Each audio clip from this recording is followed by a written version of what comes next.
in the Haymarket for craft beers and great food. Enjoy a full menu of great items daily for lunch and dinner, like their big fatty 7-ounce hamburger or a Reuben sandwich served on Blackstone rye bread. And don't forget their beef or chicken nachos with guacamole, sour cream, jalapenos, and more. Wash it down with one of their 12 beers on tap, including the popular Single Axle Light American Lager. Salt Mine City, now open 2 p.m. Monday through Thursday and 11 a.m. Friday through Sunday at 8th and R. Shopping for new flooring is different today. Getting your questions answered, making the right selection, getting the best value, and installed quickly and professionally. Visit ostreetcarpet.com or shop our store. We'll answer all your questions and help you make the right choice. You'll be enjoying your new floor in just days for less than you'd pay elsewhere. Carpet, vinyl, wood, laminate, tile, and area rugs. We've got it all. O Street Carpet. 1732 O Street. Family owned and operated. Always the best value. And now, introducing the starting lineup of your Nebraska Huskers. Starring Allo Fiber. At number 1, Allo Internet. At number 2, no satellite dish required. Direct TV through Allo. And at number 3, Allo Mobile. Allo Fiber, the official internet, TV, and mobile partner of Husker Nation. Level up your game and go to allofiber.com/Husker Radio. Are you looking for an exciting new way to put your skills to work? Explore new career options in the fintech industry at Currency, a Sandhills Global company. We offer full-time positions in financial sales, compliance, operations, and other fields. We also offer a 4.5-day work week, an attractive benefits package, and opportunities for advancement. Put your motivation to work and grow with us at Currency. Visit gocurrency.com/careers to learn more. John Henry's has a brand new membership club to protect your entire home in one program. With a VIP and a deluxe option, we will help you find the plan that best fits your needs. Receive discounts on services and equipment, priority service, complimentary inspections, and so much more. Protect your home's plumbing, heating, cooling, and electrical systems all in one membership. Call John Henry's to learn more. 435-5555. John Henry's Plumbing, Heating and Air. And electrical. Mike, the insurance company wants us to replace the roof. Wait, what? I thought everything was fine. Yeah, it says right here our roof is too old and they won't be able to cover us anymore. I guess it is 15 years old. Hi, I'm Austin with Roofing Service Company. We help homeowners with their roofing and siding projects. Financing options are available, and we can get you under a new roof no time at all. If this sounds like you, visit roofingservicecompany.com. That is roofingservicecompany.com. I'm Karen Carr. I've been a realtor for 31 years. When I made a company change 12 years ago, I chose Lincoln First Realty, now NP Dodge. It's the oldest independently owned realty company in the country.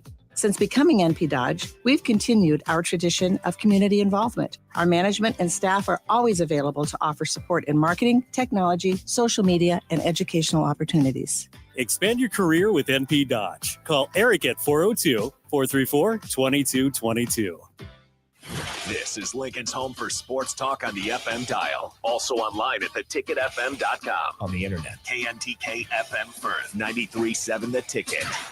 Did you know that deer collisions are covered under the comprehensive portion of your car insurance? That means, like with hail damage or vandalism, since they are out of your control, they don't usually raise your insurance rates. And that's a good thing, since most deer don't carry liability insurance. At Eustace Body Shop, we fixed all kinds of animal collision damage, from cows to raccoons, bobcats, and even turkeys. We can't do much for the animal, but we can get your car back on all fours and looking like new again.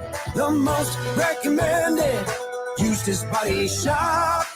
That's who we are. Trendy or traditional, Gary Michaels Clothiers specializes in men's tailored clothing. Off the rack or custom made to measure, there is simply no better shopping experience. Offering designer furnishings, sportswear, shoes, outerwear, and accessories for a man always concerned at looking his best. With world-class tailoring and personal service, all makes Gary Michaels Clothiers Nebraska's premier store for men. Come visit us now at Village Gardens, south of 56th and Pine Lake Road in Lincoln. It's been a busy day in sports. A lot has happened while you were up to your eyeballs in work. Catch up on what went down in Nebraska athletics, college sports, and your favorite pro sports leagues. This is Late Night in Lincoln live on 93.7 The Ticket, sponsored by Canopy Street Market. Here are your hosts, Harrison Arens and Derek Pearson. It is 10:01. Harrison Arens. Do you know where your kids are? It's a little bit better. I had to really pause and hesitate. You could. It's better than yesterday. Yesterday, I scared the moms. Turned off the radio. They were like, skirt! And your car's pulling over. The call's coming from inside the house.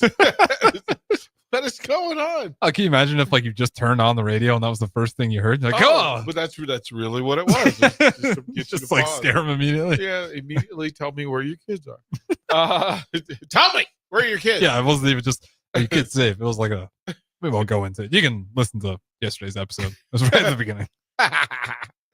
402-464-5685 is the Starter Heyman text line. 402-464-5685. You can be a part of what we're doing. Hit us up. Let us know you're out there listening. Let us know you're still awake. Let us know where you are. Let us know where your kids are. That's probably, a good thing. And let us know that you're okay. Let us know that you're okay. It's Veterans Day, a day spent in tribute and honoring the greatest of us, those people that serve a thing greater than themselves, and they are appreciated. Oh, huge. I mean, I thought about it, but I didn't even think about it in a lot of the ways other people do. I was like, for school, maybe I'll do it.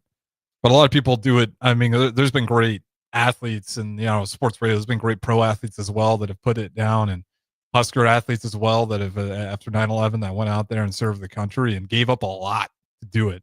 And, those guys don't get enough praise. So we'll say it again. Shout out our veterans. Yeah, it's, And you probably know a lot of people in that area. Yeah, I mean, even folks that are active currently, folks that are historically in the family. Of course, my stepdad, Pops, was Army. Becky's dad was Navy. Brothers, Army, Marine Corps, uncles, aunts. Did you ever consider yourself? Did I ever consider? No. Okay. Interestingly enough, I mean, one, there are people who say that I live by those military tenets anyway. Mm-hmm. Not to say I didn't think about it.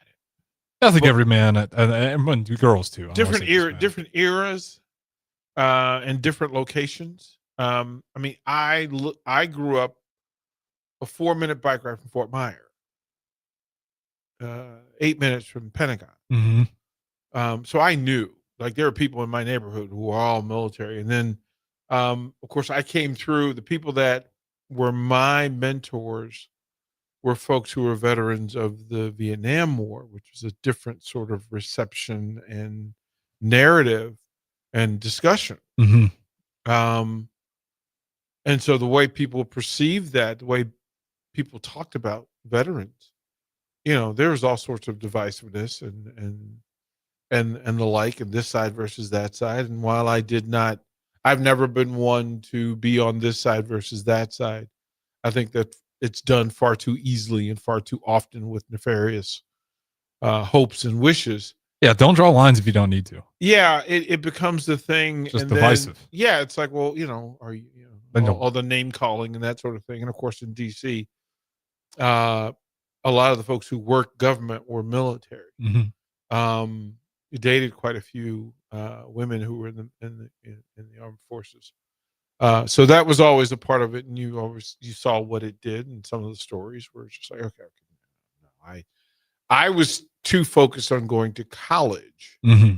I did consider it when VMI and Randolph-Macon showed some interest in me as a student athlete, and I thought about those things, and that was a part of the discussion. I had long hair back in the day, so the idea of cutting that in 1980 wasn't exactly what I wanted to do. Yeah. Oh, I also forget you had guys like was it Muhammad Ali who's really against it, and then I mean, he well, it was made some sacrifices to make a point, if I remember right. Yeah, I mean, there was a point of revolution, Mhm. but there was also a point of being respectful for those that wanted to do that. I mean, I thought Muhammad was respectful through what he did, though. yeah, I mean, well, he was. If I remember it right, he thought he was being respectful. Other people did not. I mean, there are people that threatened to kill him because he would say, well, he goes, none of the folks from over there ever called me the N-word. And that was a part of it. He goes, why would I go over there and fight and kill people I don't know? When I'm not even considered equal at home. And there's a big part of that. I mean, my stepdad, he gave his thumb to this country. Mhm. Those are real conversations that need to be had without, again, drawing hard lines of like, well, now I can't talk to you. Yeah, it was because he had a real, genuine feeling. I had mad respect for him. Yeah, because he would tell me the stories, and it wasn't always heroic and sexy. There was some separation, and there was some angst about, well, how dare you? I mean, he served in 1941. And different time. Yeah. Right. How he was treated by his own was a different time. And then the uncles who worked the military, and they worked Pentagon, and they were still, matter of fact, they were still in reserve.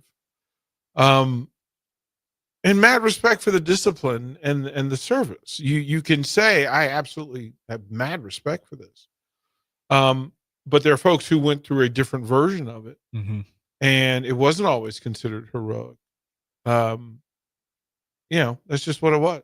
Yeah. That's war, and that's why it's a horrible thing we always want to avoid. Right. So to say I have mad respect and mean it, absolutely mean it, because there are people. I've got family. My stepdad was buried at Arlington Memorial. He's buried at Arlington Cemetery. So, and then he's not the only one. So there's a bunch, and when we go through there, we can see them. We know where they are. So yeah, the ultimate tribute, the ultimate honor is to serve something bigger than yourself, no matter what that is. In this particular case, it's country, and rightfully so, to choose to do that, even in a space where the people that you were serving for may not believed you were worthy of it. So that's what it was. Like, you think different eras, different times, but in this day, you say, quite frankly, we appreciate all of them. Anybody that chose to go through what you have to go through, make the sacrifice you have to make. Again, I thought about it because of college.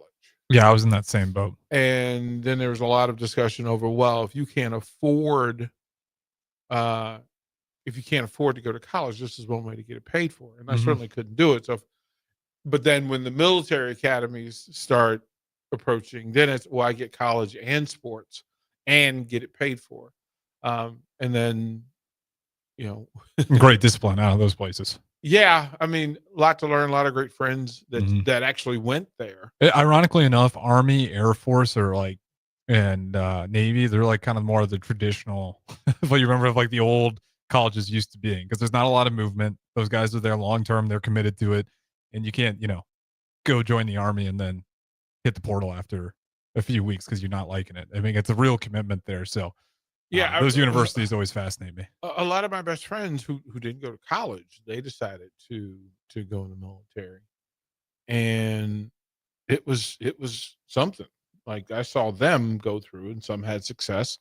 Some are lifers. Some are still in. Like, some are serving in full form. So, it really is admirable. Yeah. If you guys want to shout somebody out in particular, 402-464-5685. I don't mind reading those guys on air at all. Yeah. Especially on a day like today. Yeah, it really was just, today is the day that you stop and you say thank you. And I'm a member of the club that says we need to say thank you more often to more people. I should really go through my history. Now I'm thinking about like family members that I may have missed, because I don't know if I have any I'm sure I have people back in the past that have served, but like nobody that I know. Absolutely, I'm positive that you do. Well, some people were drafted, so yeah. Yeah, different eras. Mhm. Right, different eras, because that was certainly a part of it. But I don't know their names, and I should. Is what I'm realizing. Yeah, well, I mean, it's to go back, and I've told you the stories of because of seeking information. Mhm. I found information. You found relatives, near and far, who served. Some made an ultimate sacrifice. So you tell those stories. So yeah, it's for the sake of the day. You simply say thank you. You are appreciated. Well done. Those three things. I mean, I say those three things a lot just because it just constantly keeps me in a grateful, appreciative space. Just thank you. Along the way. So to your veteran family and those folks, thank you. Because if they did it for you, they did it for us. Yeah. And that's where we are. Lots of news to go through for the day, especially on the sports side. We can start there, of course. Locally, it's the Huskers basketball program finding their way. They're at PBA tonight against Maryland Eastern Shore. What's Maryland? You got any familiarity with Maryland Eastern Shore? Absolutely. Okay. Absolutely. Actually, recruited by Maryland Eastern Shore. Yeah. Is there anything they're really known for? Oh, there's tons, but yeah, not necessarily what. Not like a football or basketball or stuff, but even if it's like I don't know. Well, I'm just curious about those smaller schools that got their niche. Seafood. Oh, Seafood. Yeah. I can see that. Seafood. Military programs, because they did a lot with Annapolis, especially in that area. Great storm centers. Maybe some of the most obnoxious insects on the planet. Really? The Eastern Shore, and the Eastern Shore is split. So it's kind of weird that Maryland Eastern Shore and Virginia Eastern Shore are kind of connected and tied together. And it's its own culture. Okay. I just want to get the feel of a team because I've never heard of these guys before. So I was curious about what is this? Sir. Oh, yeah, no. It's a thing. They recruited me.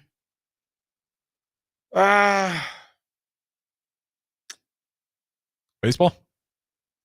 No, it was basketball first originally. At a camp. Would you play guard? Shooting guard? I was point guard. No. I was a pass first defensive point guard. Stockton? Like, obviously, I'm not going to say you were the next down, but like, was that kind of your styles? Like, I'm going to diamond up and play good D? I'm trying to think of somebody here. I was a much better scorer than I was a shooter. I was tough to defend because I had quickness and I was strong. Mm-hmm. I didn't shoot the ball as well as I could have or should have. But I would get a bucket. I would go and get a bucket. But I also got a lot of cheap buckets, like stealing layup. That was kind of what that was. Now I wasn't very good. Truthfully, I wasn't very good. But I was a dog defensively. Mm-hmm. There's a guy that we played against, Mike Tissall, who played for Duke University. He went to Robinson High School, which was in our area, which is also in that time. Mike Tissall was 6'9", 6'10", maybe. And for whatever reason, my coach decided, I need you to body him up in the post, and then if he puts the ball, because he liked to catch, put it on the floor. You were the swipe, the guy. I was the gnat that got, I was swiper, the fly fox in the ointment. Bring me back to my horror stories. Yeah, I got ripped into that had a horrible habit of it. Even if I was 7-footer, I never would have made it to the NBA because I kept putting the damn ball on the ground. Yeah, it was and then I was kind of the spirit of the team sort of guy. Like a Sam Hoiberg. I mean, maybe not style wise, but energy and hustle and defense. He's a better shooter. Yeah. But a lot of the other stuff. Because Sam Hoiberg gets, transition buckets. Scramble guy, chaos. I would get my hand in passing lanes. Had a pretty high IQ when it came to the game. Just making the right pass. I was not a Division I or Division II shooter. I could have got points. Getting points wasn't the problem, but I was outside the offense, and then I was also, loose ball, rebound, scramble, beat people to the spot, get it off the glass before anybody could defend it, kind of guy. I missed way too many free throws for a point guard. Yeah, that's a tough one when you're a point guard. Yeah, it was shame on me. Hey, I mean, Ben Simmons made it to the NBA. Now to think about, well, I wasn't that bad. I wasn't that bad, but I was. I was a crazy statement. I wasn't that bad, but I was worse than I should have been. What do you think you're hovering around, like 60? Yeah, 50, 60? Yeah, I mean it. And I went to the free throw line a lot. I got fouled a lot because I was a bit of a whirling dervish. Yeah. I was able to get into space. All the guys that's why Shea Gilgeous-Alexander gets so many free throws. Yeah, he's tough to keep. You try to keep him in front of you, and you end up fouling because you're just one step behind. I had Barkley type moves in the paint, but I was a little guy. I wasn't very good, but we had point guards who were traditional point guards. We had shooting guards who were traditional shooting guards. And quite frankly, like my junior year when I broke my rib at the end of football season, so that put me out for basketball season, and I really it took away the love for it. Yeah. Well, you're probably in love with baseball at that point, or football still. The funny thing was, I think I told you the story that I didn't play baseball, high school baseball, my junior year. Yeah, it was late for you. Yeah, I thought that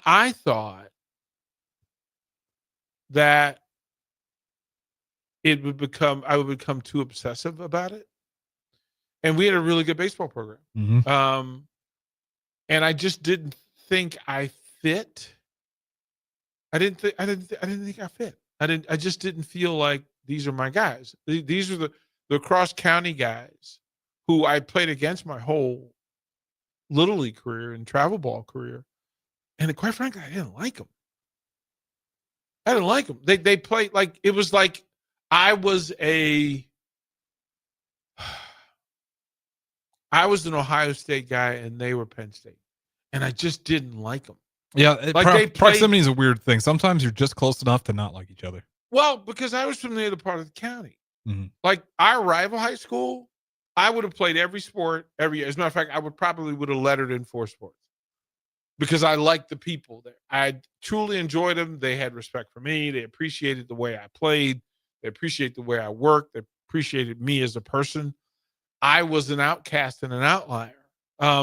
I was not Barry Thompson. Barry Thompson was very like he was a northern black guy. He was a North Arlington black guy. He was not, but it was they were North Arlington schools. Tell me, you still had North and South just in Arlington alone? alone? Absolutely. Oh, absolutely. man. Well, busing. Oh yeah, busing. So, I know, and I always forget like busing visually at that era, like why people would have that in their head. Yeah, no, it was, and they were different. Mm-hmm. The black folk on the other side of the county were different. And the people in South Arlington, those were my people. They were a little bit cooler. They're a lot more fun. Like they got along. White and black got along, and you could hang out. On the other side of town, it was a big deal. Like we don't socialize. We don't mingle. Yeah, and that's like even if you go to the South today, and you'll run to some of those places where, it's ironically it gets along a lot better. Well, where everyone's I would just comfortable with imagine each that other. Lincoln has some of the same. Yeah, and I would imagine that Lincoln back in the day had some of the same. Mm-hmm. Where different pockets of Lincoln were just assumed different people, with different responsibilities. I mean, the blue collar, every town for the sake of it has a bit of it that's across the tracks. Yep. Right. Yeah. Right. 8 miles real in most places. Mm-hmm. And Arlington was no different, but you had military folks, you had folks who were from the South side who kind of thought they were average blue collar black, and then North Arlington thought they were a little more uppity. Prestige. Yeah, they thought they were better. And I just didn't. I was flashy. Like quite frankly, I mean, I ran the bases, I bunted, I could hit and run. I like showing off the throwing arm, like those things. Those things in baseball. No, I didn't. We didn't bat flip back then. Okay. We really didn't. But my school, W&L was very conservative. It was very conservative, and they wore black shoes with big stripes on the socks, and everybody, wore the same thing, and it was very cut and clear. And my coach didn't know what to do with my afro, and he didn't know what to do with my cornrows. When you told me I can't wear the afro, so I got it cornrowed, and you told me I couldn't wear those. What was his face when you came back with the cornrows after you got rid of the afro? I was like, wait a minute, and I had a bandana over it. So that made it even worse. You just don't get it, DP. Yeah, he just didn't get it. And I wanted white socks. And in the 70s, again, we had cowboy colors and cowboy uniforms. I wanted to. I was Hollywood Henderson. They were Roger Staubach. My coach was Tom Landry. And I drove him crazy, and he drove me crazy. I can see why. Yeah, like he drove me crazy. And I was like, what do you mean I can't wear long white socks? That's the silliest thing I've ever heard. The socks and coaches always are a thing. Well, it was. Did you ever care about the socks? But yes. And here's the thing. I understood a lot of it when I became a coach. Like how many times I would repeat something that was told to me. Yep. And I was very, okay, wear the uniform. Like wear the uniform, and we're all going to wear the same shoes, and we'll look the part. Mm-hmm. And I understood it. I understood what he was trying to say, but as a 15, 16, 17-year-old, I didn't care. Like, bro, you are cramping my style. Yeah, like, that's how it was with basketball shoes too. I remember that basketball. It's Yeah. like you can't have blue where we wear red. And it's like, well, it's like an icy blue. It's kind of different. And they're I went. We went, and the players decided to go and wear Dr. J Converse All-Star leather, right? And when somebody didn't, you're just like, what are you doing, weirdo? Like, it was just weird. So I really didn't buy into my high school until my senior year. I just didn't. I knew at the end of my junior year, I knew I was going to go to college. But that was because of academics, not because of sports. I was going to go to college. Like I didn't care if I was going to JUCO, I was going to college. And I thought I knew I could play ball at junior college, but I was like, I need to see the world. And then in football, I started to get offers at the end of my junior year because I didn't play much early in my junior year. Mm-hmm.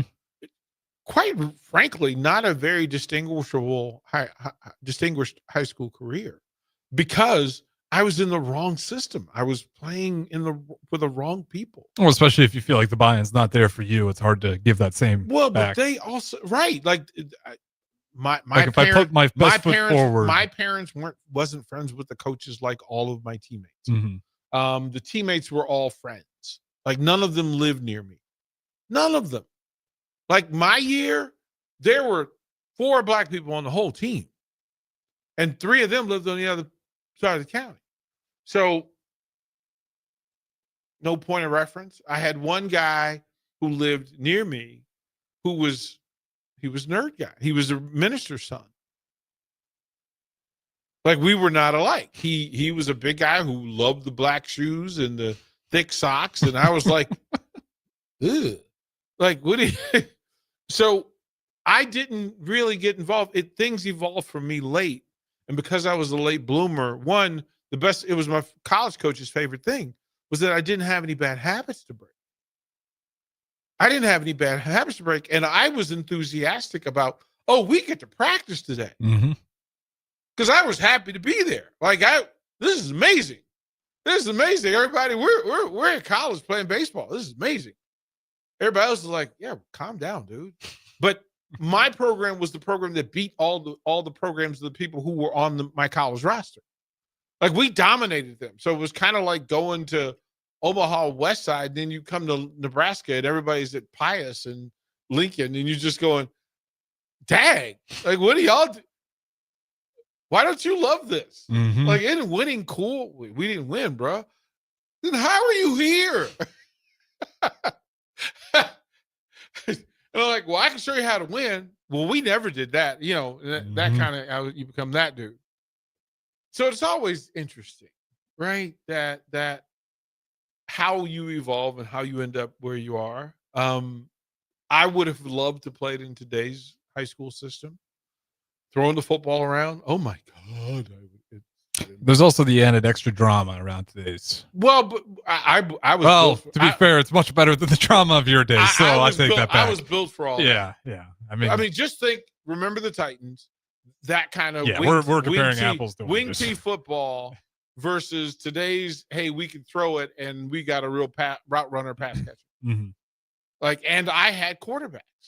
Like, I had 4 quarterbacks who could all play Division I football, but we just didn't throw the ball. And my friends that I played against before that were like, bro, why don't they give you the ball? That is, I mean, that's a lot of football still here in Nebraska. And I get it. Sometimes you just don't have a quarterback because you just don't have a big pool to select from. But I'll tell you what, in C2, I remember back in the day when you find that quarterback, boy, Chris, it is cooked chicken. Chris from the text line, you're right. Raleigh Worcester. Yeah, that is exactly what Raleigh Worcester. A black version of Raleigh Worcester. Absolutely. Black Raleigh Worcester. Absolutely. That's a good example because like he could just sometimes hit it. You'd expect a little bit more at times, but he gives you his hustle and he doesn't make stupid plays. Yeah, I was never going to do anything dumb, that sort of deal. And I would hit like a long jumper and then miss the open like free throw jumper. Like, yeah. I mean, even in baseball, like it's again, I don't want to go down that path because it makes my head hurt to think about. I would have had a different career had I gone to the other high school, because the guys that were playing over there went places that, quite frankly, I was better than they were. And I feel like Uncle Rico from Napoleon Dynamite. Oh, man, what's the line? If they had let me throw, I could have gone to state. Like, bet you I could throw past these mountains. What the you know, and I have to catch myself because it's like, oh, Derek, shut up. Like, just shut up, bro. You accept what you were. You played in college. That's enough. Like, it's okay.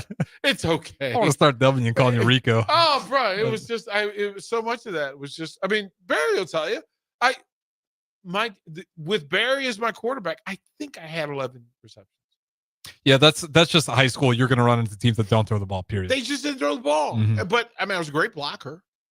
As a matter of fact, at 155, 160 pounds, just to get on the field, sometimes I play fullback in the wishbone, and I'd go slamming into 240-pound dudes. And then they like, we love it. Let's run the ball again. Yep. Good job. The moment you start blocking the ball, the more they like you doing it more. Do it again. Can you hook a brother up and give him one? We'll give you one. We'll give you a 5-yard slant, and if you can get that, we'll give you one. You better take it to the house because otherwise it goes back to the back of the playbook. Yeah, you're speaking my language. I'll never forget. We had never to be called again. Yeah. Never to be called again. All right, we'll get into Husker hoops when we come back. MHC isn't a new company, just a new name. Moe's Moving is now Moe's Home and Commercial. Whether moving across town or across the state, MHC Moving has you covered, specializing in home, apartment, assisted, and independent living moves. MHC can handle your commercial moves as well. MHC Moving has 0 hidden fees. You'll never pay for same-day booking or be charged for stairs, heavy items, or elevator fees. Rates are the same Monday through Saturday, and you will never pay a truck or fuel surcharge. And they offer payment plans through PayPal. Call MHC Moving today at 402-853-7167 or go to mhcmoving.com. Hey guys, it's Carly from Boyk Farm Outfitters. Farmers, you need to know about Green Eye Spot Spray. With Green Eye, we replace your existing spray boom with a brand new aluminum boom equipped with camera technology that identifies and sprays only weeds and not your crop. The boom comes with 2 spray lines so you can still broadcast residual herbicide while you're spot spraying weeds that are up. Green Eye users in Nebraska are saving a ton of money on herbicides, but that's just the beginning. Learn more at BoyckFarmOutfitters.com. That's BOECK FarmOutfitters.com. Imagine starting your day with a computer glitch that leaves you feeling stuck, frustrated, and unable to get your work done. You have 1,000,001 things to get done today, and waiting for the tech issue to solve itself isn't one of them. It's time to let Hamilton handle the tech so you don't have to. We help businesses across the state spend more time on what they do best and less time frustrated with office technology. As the official business IT partner of the Huskers, we're focused on providing custom solutions that set you up for success now and in the future. Connect with us today at hamiltonisbusiness.com. MWR is dedicated to building attractive, affordable steel buildings that exceed your expectations. From commercial to residential to agriculture storage, steel buildings are cost-effective, attractive, and versatile. Plus, they're a lasting investment and an ideal choice. MWR uses Sentinel Building Systems out of Albion and can service you all over the state and region. If you have interest in a steel building, post-frame building, or fencing, give MWR a call today at 402-980-5273 or go to mwrbuildingandfence.com. Mike, I've been thinking our house could really use a makeover. How about new siding? I've been thinking the same thing. Have you heard of James Hardy? Yes. Sarah down the street had Roofing Service Company install James Hardy siding on their home, and they love it. Roofing Service Company does have great reviews. They took her through the design process and made everything super easy. Roofing Service Company offers expert design and installation. Couple that with James Hardy's durable products and variety of colors, you and your family will love your exterior remodel. Just visit roofingservicecompany.com. That's roofingservicecompany.com. Rick Heyman here from Sartor Heyman Jewelers. I want to personally thank our great customers for voting us once again the best of Lincoln. At the same time, we're celebrating our 120th year in business in the great state of Nebraska. You can count on Sartor Heyman for the very best quality, value, and customer service. When it comes to your jewelry needs, visit us at South Point, Grand Island, and the Outlet in downtown Lincoln. Visit us today at sartorheyman.com, and thank you for your continued trust after all these years. Tired of asking what's for dinner? Nourished for Life has got you covered. At Nourished, they're a local meal prep company that delivers fresh, chef-crafted, healthy meals straight to your door. Made from wholesome ingredients and ready when you are. No shopping, no chopping. Just heat, eat, and enjoy every night of the week. Fuel your busy days with balanced meals that are designed to keep you satisfied and energized. Visit nourishedforlife.co to purchase meals and taste the convenience of home-cooked comfort without the hassle. Bagels & Joe is the perfect place for breakfast or lunch in November. Try their brand new fall sweet trays, including cinnamon rolls, pumpkin chocolate chip muffins, pumpkin cheesecake brownies, and apple croissants. 4 locations in Lincoln and 1 in Seward. Bagels & Joe. Rain, snow, or shine, John Henry's is here to keep your home's plumbing systems working properly no matter what kind of weather Nebraska throws at us. From unclogging toilets and drains to installing new water heaters and water treatment systems, John Henry's is your plumbing expert in the Lincoln and Omaha communities. Visit us at calljh.com or call John Henry's. 435-5555. John Henry's Plumbing, Heating and Air, and Electrical. Hey there, this is Paul Scheel, owner of High Electric. I want to thank our friends and loyal customers and introduce High Electric to those looking for a new electrician. We've been serving the Lincoln and Omaha area for over 30 years, from design to install, upgrades, and repair. If you are a homeowner or a small business needing some electrical work, call us at 402-466-6606 or check us out at hyelectric.com. We look forward to hearing from you. Back to Late Night in Lincoln live on 93.7 The Ticket. Here are your hosts, Harrison Arens and Derek Pearson.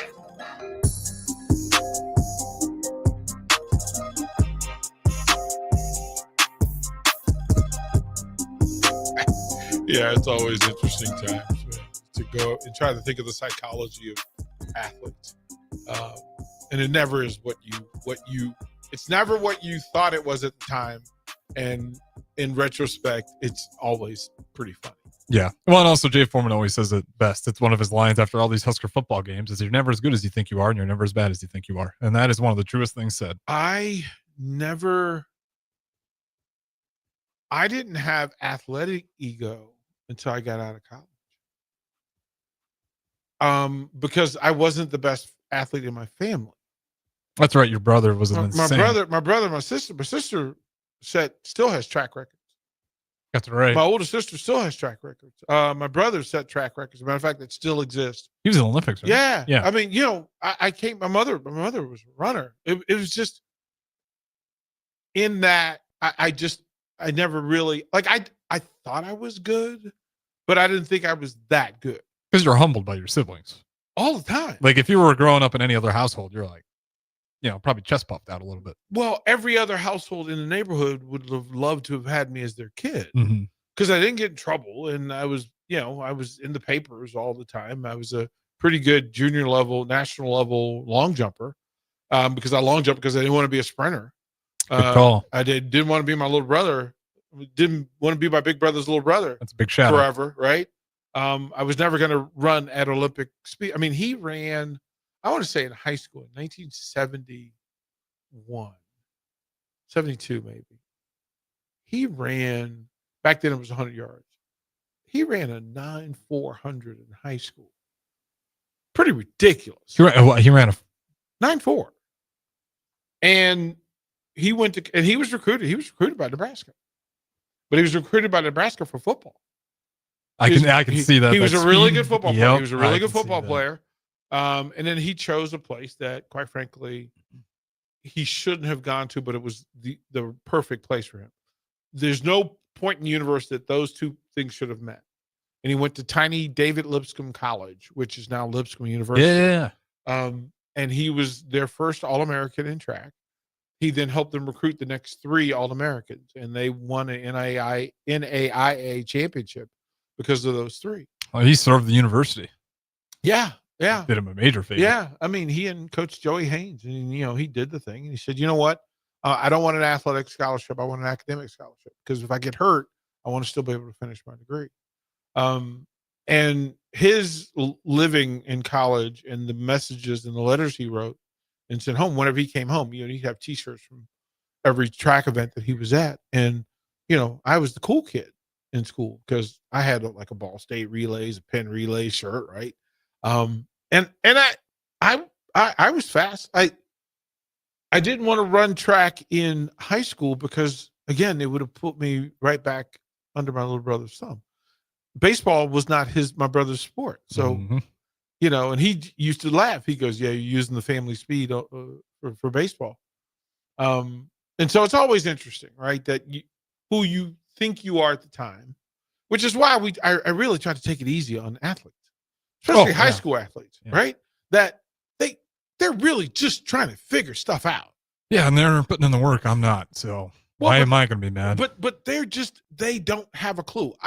When I think back to how little I knew in high school and college, and even post college, like when I got my first job, I am amazed at how little I knew about the world or about myself.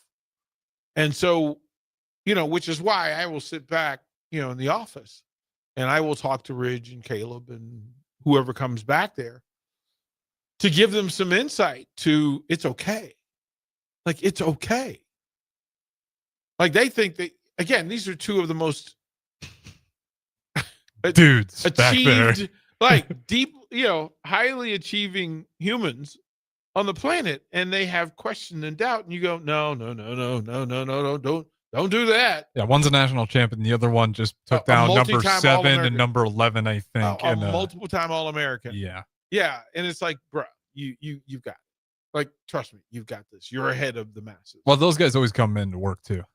Like, that's how I know they're going to be. They show up, don't they? They show up. They show up, don't they? And they show up ready, prepared. They have notes. And if there's something in the way, they say, hey, can we do this instead? Because can we make this work? Like, they figure out ways to keep working. And those are, I mean, I tell you about what my favorite interns we've had here at the Ticket. And there's a common thing. Yeah, those athletes are willing to work. Hey, man. But this is the thing. And you have an advantage from perspective that some of the other people who work here don't have. Because the daytime people think they're entitled, not knowing that these young ones are coming and they work. Mm-hmm. They work. The national champions and the All-Americans are outworking the alumni. And you have to say, y'all better get a grip. And if you're neither Hall of Famer or national champion, you should probably outwork the Hall of Famer and national champion. You can't be outworked by the national champion and the Hall of Famer. Yeah, that's a crazy statement. Right? Just say it out loud and just to be fascinated by it. Like, y'all don't think about this. There's a whole network of programs sitting ready with just recent Husker student athletes. Mm-hmm. And I've heard them, and they're good. If you told me that we put Emma Spence at 10 a.m., people are gonna listen. If we put Ridge and Caleb in talking about just being a Husker. All in, baby. All in. Great name. I think that was them that came up with it. Yeah, hey, look. Perfect. Just keep saying. And then there's Mandy Monson, who loves it. Yeah. She does a good job at it. And shows up like she loves it. Yeah. Like, turn the mic on, let's go. I get excited for Right? post game Like- shows with her. It's always, you know what she reminds me of? KP. With Right. that energy where it's like, KP always had this magic to him. KP would hop in the studio. And again, this is like, we're doing 10 to 11. Yeah. He'd hop in here, and just start clapping. Yeah. Be like, let's go. And it's like, I'll stand too. You know what? Let's have a show. If you don't understand how fabulous it is, these bowlers, the Jillian will break down the whole world complex for you if you let her. And we keep them under wraps. Like, we keep them reined in and not going, well, okay. Ashley just comes in and says, all right, I'm here as long as you want. Chris Kolarvik is going, please let me do this. Yeah. Please let me do this, and I will crush it for you. I promise you. Pete Ferguson, right? Nicole and Jeff, love it. right? Mike And Sherry. they're waking up, doing a workout in the morning. We try. They're doing 7 days a week. I try to say this to people so they fully understand that I have so much love and respect for people who act as though they legitimately want to do this, that they want to talk to people, and they want to prepare like they want to talk to people. Well, there's the theme with those shows, DP. With the people that want to do it, the numbers show it. Shows up. Mhm. Shows up. Shows up. And there are people with bigger names, but they don't have bigger followings. They do not have bigger followings. There are people who have bigger followings that do not have the same impact. Mm-hmm. Like, there are people who are sitting around in a circle and they think, well, they're the kings of the world. You're only the kings of the world until we let some of these other folks in the door. And let me tell you, their following is 20 times what yours is. Yeah, I don't think I have a UFC fighter who's a fan of me, a Hall of Famer at that. But I do know there is one guy who does the show here who has a Hall of Famer UFC fan. That we're sitting in. How many people have fought for a world championship? Here? Yeah. A world championship. A world championship. Let's say 0. No, there's one. Well, yeah, I mean, we're talking the athletes in the mix. I thought you were talking like just the producers and ticket. No. Anthony walks in here on Yeah. Wednesday and literally opens a door and a path to information that we would never have access to. Mm-hmm. Especially in the UFC world. That's a lot of information. And let me and if you hadn't figured it out, if it's happening in the UFC, it's happening in every sport. I just laugh because I'm just like thinking of some of the decisions our fine institutions have made as of late. I went through in the discussion portion of this that Anthony breaks down things in a way that is so fantastic. And that you realize that when you listen to him and then you listen to Peter Cobell, who today was apex Peter Cobell, breaking down, quite frankly, some of the things that go on in coaching and how you make those decisions, how you release new players into the space, next man up, Mhm. the training involved, the verbiage, the conversations you have to have with the people who have to replace when your people get hurt, how to go through the process, how do you keep them in line? And then Herman Del Magro telling you, I got some elite ones. And those two young ladies walked in here tonight and you went, yep. Add to the family. Mhm. Add to the family. Well, you got Mike Smith as well. Why is Mike? I like working with Mike Smith. How is he not on the radio anyway? So much energy, good positive energy too. Now you tell me if he was on every day. I would love him as a co-host. Every day. He's gonna bring the energy Every day. Mhm. Every day. You're gonna get smarter every day. You're gonna feel better every day. Well, he'd be willing to work for it too. And then, back to Peter Colbelt. That's why I have faith in this tennis program, is because that dude's willing to work. How do I know? He came in 10 to 11 to promote his program, even though it was late hours. Said any opportunity I get, I want it for my program because I want to build this. It's like, all right, I'm in. I'm just telling you, there's some spectacular personality profiles. There's some wonderful coaches, wonderful student athletes. And that's why we do what we do. That's literally why we do what we do, is to put it in place and invite people in the door and allow them to come in here and to share stories. So that's what we're doing. And you all are appreciated for hanging out. We see y'all still on the text line. We have not forgotten you. We'll throw the break, come back, close out the first hour of Late Night in Lincoln. Hungry for something real? Come to HF Crave, Lincoln's favorite spot for burgers that are anything but basic. Locally sourced Nebraska beef, hand-cut fries, and bold flavors that'll make your taste buds cheer. Whether you're craving the classics or ready to try something wild, they've got the burger that gets you. HF Crave. Fresh, local, craveable. Find them at 48th and Holdridge or order online at hfcrave.com. Ryan, with all this red and all these people around, I'm still not seeing the tailgate. Todd Spidell, former body shop owner, terrible driver. We're getting close. Now, did you know with 3 locations in Lincoln and hundreds of years of combined technician experience, we can get Husker fans back on the road even quicker and safer after their tailgate mishaps? Oh, Todd, turn left right here. Left or right? Left, right here. Right? Well, you wait for the tow truck. I'm getting a hot dog. Well, I guess while I'm waiting. All right! Most recommended! Eustace Body Shop! Woohoo! Dude, you should be on American Idol. You really think so? No. Accidents happen, even to Husker fans. If it happens to you, call Eustace Body Shop, where our customers send their friends. The most recommended Eustace Body Shop. That's who we are. When the clock strikes 0 after every Nebraska football game, there's only one place to go for instant coverage. Tune in for the Husker After Party Postgame Show on 93.7 The Ticket for each game, win or lose.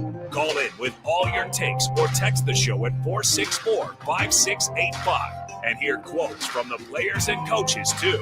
It's the Husker After Party Postgame Show, sponsored by Anderson Ford and Vinnie Kreekak of State Farm Insurance. Rick Heyman here from Sartor Heyman Jewelers. I want to personally thank our great customers for voting us once again the best of Lincoln. At the same time, we're celebrating our 120th year in business in the great state of Nebraska. You can count on Sartor Heyman for the very best quality, value, and customer service. When it comes to your jewelry needs, visit us at South Point, Grand Island, and the Outlet in downtown Lincoln. Visit us today at sartorheyman.com, and thank you for your continued trust after all these years.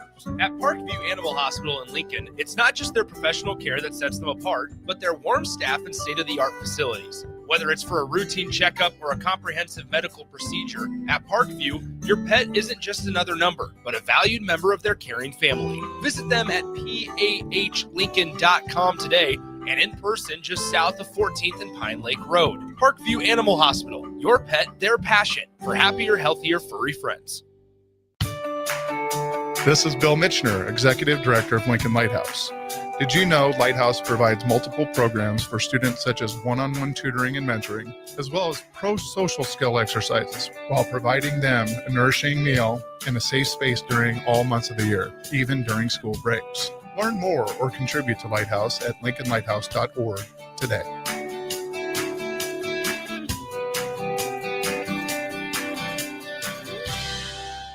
The 2026 Love Nebraska schedule is here. Season 2 features 10 opportunities to catch your home team in Nebraska, with 9 at Baxter Arena and 1 at the Heartland Events Center in Grand Island.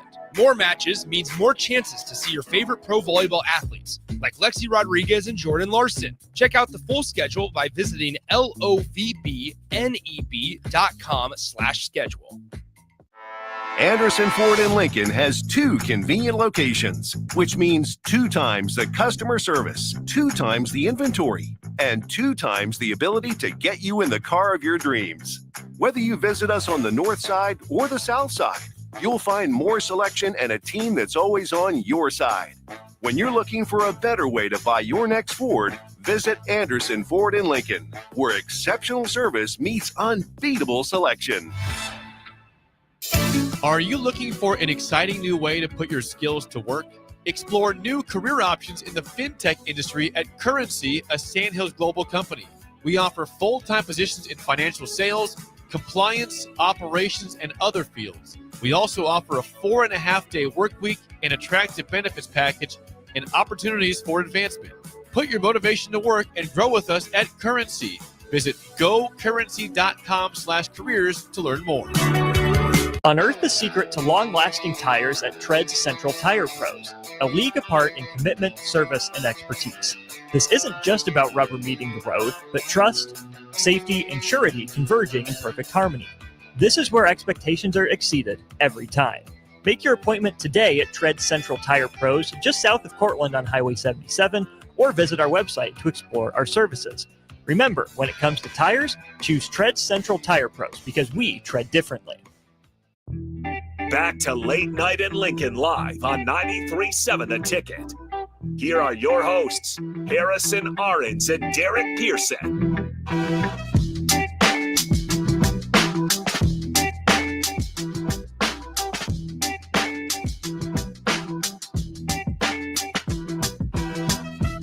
We will get it shortly into the 11 o'clock hour and to go over some of what the Huskers did in basketball, what was happening tonight, and then set up tomorrow because the ladies will take on Creighton at 8 o'clock tomorrow. And then Thursday at 3, we'll get on the bus and travel with the Huskers wrestling program to Tulsa. Oh, you're taking off tomorrow? Thought Thursday, that was Thursday. Oh, okay. Thursday at 3. Already not tomorrow. I thought you were leaving Friday for some reason. No, it's Thursday. Okay. And then I believe I'm trying to look at the schedule and figure out whether we're going to go to Penn State. But it seems like the right thing to do. That there may be some interesting stories in play. I think in Penn State. Maybe. I digress. Maybe. Because if they win, there's a story. And if they lose, there's a story. Is there any situation where there's not a story? This is a real question. No, there's going to be a story coming out of State College. Whether you wet the bed, have an awesome performance, just fall short, just win. If you win, it is a story. If you win, it is a story. It's a party. It is a story.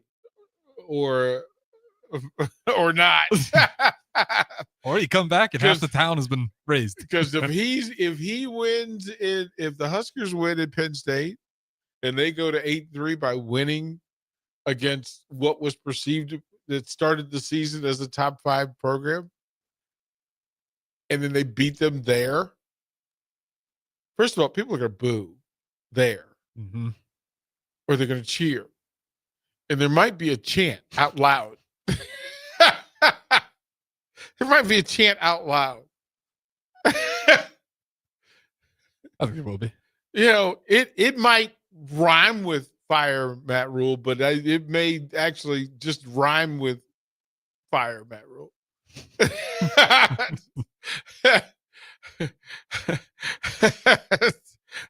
I'm not wishing that on anybody. I really We just know how it works. I really with fanatics. They listen, if you're Penn State and you go 0-7 in the Big Ten and you lose to Matt Rule.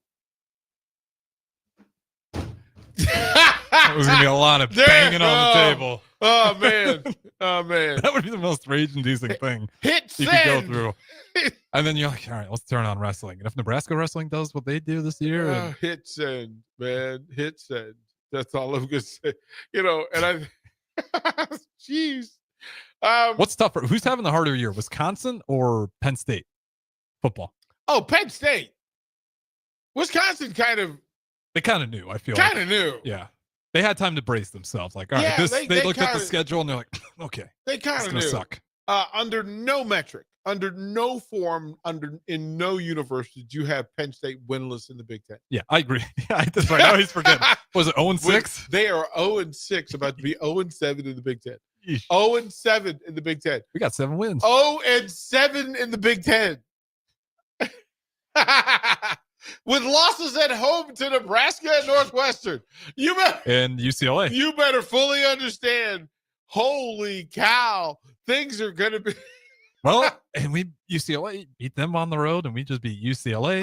We beat UCLA on the road. Listen, I don't even know what the point spread would be, but I'm just going to tell you, they better favor Nebraska going into State College. I think if I'm Vegas, I just put a question mark for the spread. We have no idea. Just put palms up. Like, I don't know. Who knows? Who knows? But I have to be careful because this is a winless Penn State team. This is an offer in the Big Ten Penn State team. So there are some consistencies. And you can fall in love with the fool's gold from last Saturday. But the reality is, for 7 Saturdays, you didn't have answers. No matter who came to town or whose house you went to, you didn't have the answers. So why would I think it's going to change next Saturday? One game at a time. Right? Who do they have this week? Penn State? That's a great question. Who do they have? I think it's a tough opponent. Yeah, we'll figure Is it it out. Illinois? We'll look at the Penn State schedule, and then we'll look at volleyball. We'll look at basketball. We'll do all that when we get back for 11 o'clock. Don't go anywhere. I got to go back to the ad break. Late Night in Lincoln with DP and Harris Notes. Are you ready for a new opportunity? Check out Sandhills Global. Join a dynamic team where your skills are valued and your career can soar. We offer full-time positions with a 4.5-day work week, competitive pay, excellent benefits, and a positive work environment. From IT and marketing to sales and finance, we're looking for talented individuals just like you. Apply today at sandhills.jobs and take the first step towards an exciting future. That's sandhills.jobs. Don't wait, apply now.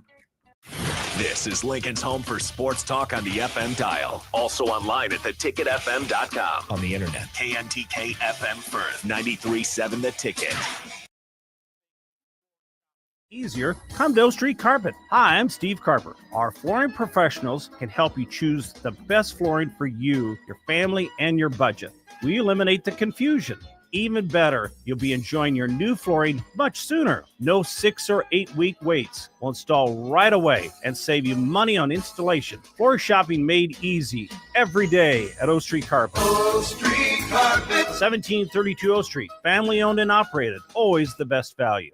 This fall, Baumgars has everything you need to get your farm ready for the season. Stock up on livestock feed, deer corn, and pine shavings to keep your animals fed and your farm running smoothly. Need tools for your fall projects? Grab DeWalt Power Tools and Grass Seed to keep your fields in top shape before winter. From your barn to your backyard, Baumgars has you covered. Get ready for the season with everything you need to finish those fall fix-ups. Baumgars, field, farm, and fall fix-ups. I'm Kirk Herbstreit, and today I'm eating Raising Cane's. I want a solid bench of 4 chicken fingers, crinkle-cut fries with Texas toast. Now back to you, Todd. So the usual. Make Raising Cane's part of your game day lineup. Anderson Ford in Lincoln has 2 convenient locations, which means 2 times the customer service, 2 times the inventory, and 2 times the ability to get you in the car of your dreams. Whether you visit us on the north side or the south side, you'll find more selection and a team that's always on your side. When you're looking for a better way to buy your next Ford, visit Anderson Ford in Lincoln, where exceptional service meets unbeatable selection. Comfort food, but make it vegan. At Rutabagas, they're serving all your crave-worthy classics. Mac and cheese, loaded nachos, Philly cheesesteaks, all 100% plant-powered and 100% delicious. Catch them at their cozy spot at 70th and Vine, or find their food truck rolling through the streets of Lincoln. So whether you're vegan, veg curious, or just hungry for comfort food with a twist, Rutabagas has a plate waiting for you. Find them on Instagram for their food truck location and specials. Rutabagas, where comfort meets compassion. From the capital to castles, starting this December, fly nonstop from Lincoln to Orlando with service from Breeze Airways. That's right, nonstop flights to Orlando out of LNK are starting this December. You're now just a flight away from Disney World, Universal Studios, Legoland, and the Space Coast. Stretch out and relax on Breeze with complimentary family seating. Book your magical getaway now at LincolnAirport.com. LNK, make flying easy. Nebraska fans, Wednesday, November 12th is your chance to meet Nebraska star running back Emmett Johnson in this free exclusive event presented by Baker Bands. It all takes place at the Courtyard by Marriott in downtown Lincoln at 7:30 p.m. Johnson still on his feet for the touchdown. Too much, EJ. Stop by, grab an autograph, and snap a picture with one of the best running backs in college football this season. The event is completely free to attend, but you can RSVP on the Baker Band's Instagram page today. It's your chance to meet Nebraska running back Emmett Johnson, Wednesday, November 12th at 7:30 p.m. at the Courtyard by Marriott in downtown Lincoln. Prashawn Jackson here for Bauer Underground, who has been serving local contractors and utility contractors all across the state since 1997. When you see the black and white trucks, you know the baddest dudes in the business have arrived. Bauer is currently looking for equipment operators, laborers, diesel mechanics, and aerial linemen. Join the brotherhood built on hard work, authentic people, and pedigree of success. Bauer, a family-friendly company who reminds you, go Big Red! It's been a busy day in sports. A lot has happened while you were up to your eyeballs in work. Catch up on what went down in Nebraska athletics, college sports, and your favorite pro sports leagues. This is Late Night in Lincoln live on 93.7 The Ticket. Sponsored by Canopy Street Market. Here are your hosts, Harrison Arens and Derek Pearson. It is currently 38 degrees. What? What's this wet? 38 degrees. Oh, it's a good thing I got a car. I don't got to walk home like you. 33, right? Not that you don't. It's only going to drop. It's only going to drop 34. Okay, so It is going to drop 34. I can handle above 32. Anything really above freezing. So at 4 o'clock, tomorrow morning, it'll be, and then it'll go all the way up to 64. Real quick, since we're on just the beautiful thing that is Earth. Did you catch all the light shows? I missed it. Yeah, what's the Northern Lights? Northern Lights. You got to see it?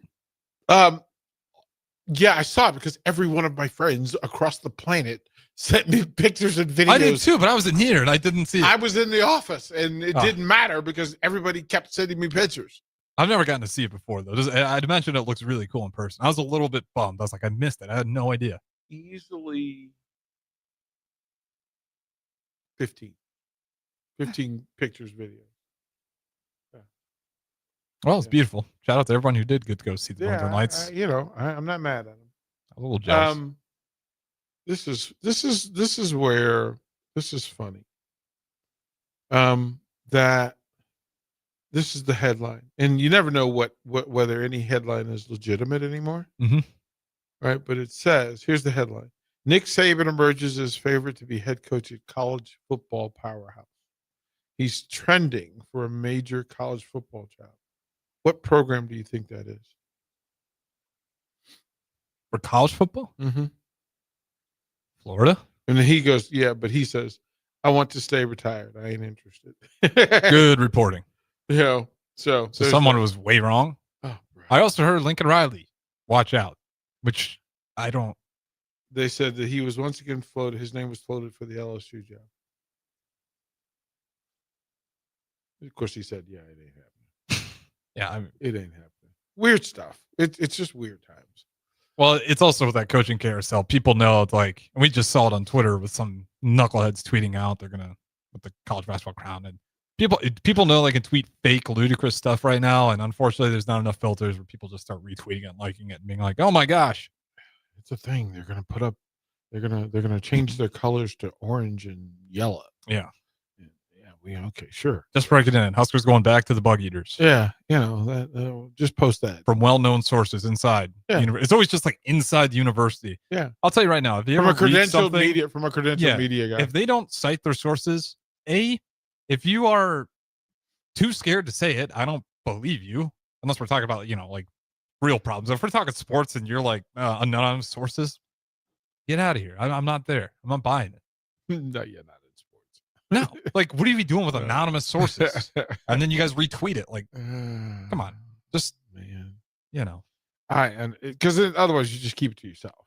Like, just keep it to yourself. Yeah. If you have to say that it's anonymous sources and you can't tell anybody, then just keep it to yourself. Exactly.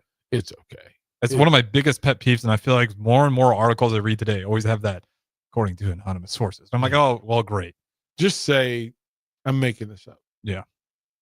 Shooting from the dome. Or just say, I'm not sure if this guy's making it up, but here's what he said. I have no idea. It's just going to be spinning a ball yarn. But thanks for clicking. Thanks for the revenue. We'll write another one for you next week. You also know that they're not making any money off of it. There aren't enough clicks for you to make money. No. I mean, $10 maybe. If you're like one of those super big accounts. Yeah, but. Yeah, I mean, it's $10. Buy yourself a cup of coffees. We had some people who used to work here who thought they could generate enough revenue just posting stuff. Yeah, it's not how it works. Nope. Nope. I'm always a little bit blown away by people's the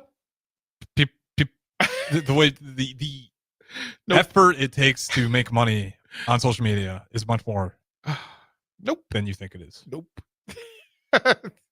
Nope. That's just. Keep saying it. Like I tell people, I have a huge social media following. No, you don't. Also, it's not that big. It's not that big. ESPN Bet. I noticed. How many followers do you think ESPN Bet has? I'm going somewhere with this. So yeah, million. 5.5 million. Yeah. How many likes do you think their posts hover around? 20 million. Like 50, 73 likes. Yeah. For an account that has 5.5 million followers. Oh, okay. That checks out. Yeah. I don't care how many followers you have. This social media is so. Well, but you have to translate that into money. And the tweets have to have value. Well, that's just it. And with like the ESPN Bet, it's like you got 5.5 million followers, but it's like I how many of those are bots? I've asked people this just to be that person. Well, I have X number of followers. Yeah, but how much money do you have in your bank account? And also, how many of those are real people? No, I don't even have to get to the second question. I got. I do. I get creeped out by people talking to a bunch of robots, thinking. No. I don't care that you're talking to robots. It's a little interesting for me. I just want you. Yeah, I just want. So you talk to 2 million robots, and you have $238. Stop it. I don't even know. Stop it. Go to your room. Go to your room. You know what? Go to your mom's basement. But like, go straight to the basement. there's real people out there they're battling with the computer, and they're really getting mad. And I see these on Twitter, and it just blows my mind. And I feel bad for some of these people because I'm like, oh man, You're taking your political advice from a bot. Yeah, you're losing your sanity arguing to a computer. You're my losing friend. your family because of what a robot told you. Yeah. I'm sorry.